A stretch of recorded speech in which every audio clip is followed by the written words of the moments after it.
Subscribe कीजिए बीना के अवधि गीत चैनल को और बेल आइकन को दबाइए हमारी वीडियो सबसे पहले देखने के लिए।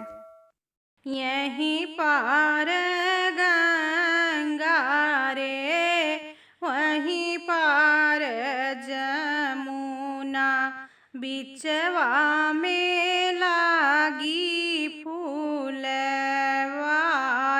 यहीं पार गंगा रे वहीं पार जमुना बिचवा में लागी फूलवार।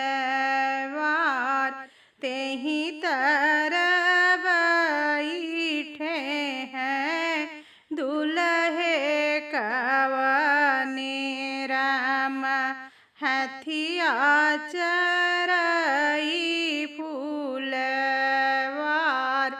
तेहि तरह बैठे हैं दुल्हे कवने राम हथिया चरई फूलवार।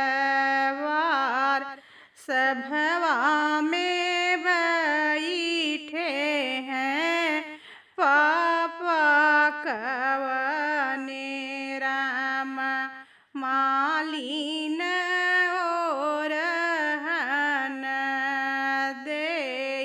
सभवा में बैठे हैं पापा कवने राम मालिन और हन दे।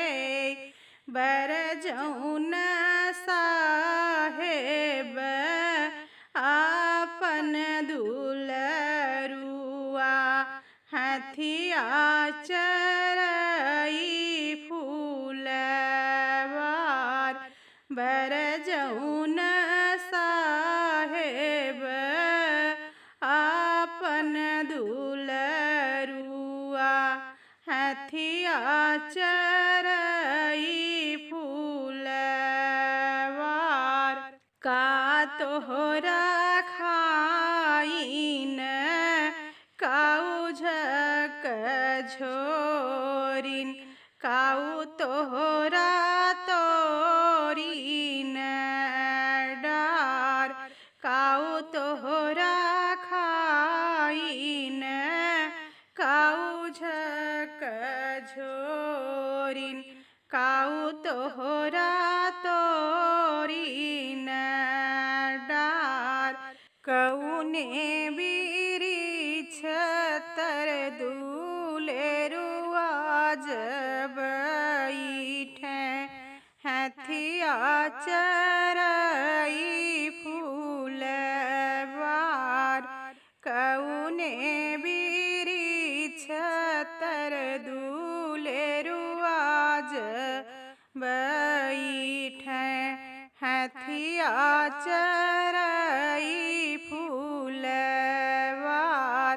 पान मोर खाए से लवंग झक झोरे लवंगा के तोड़े से डार।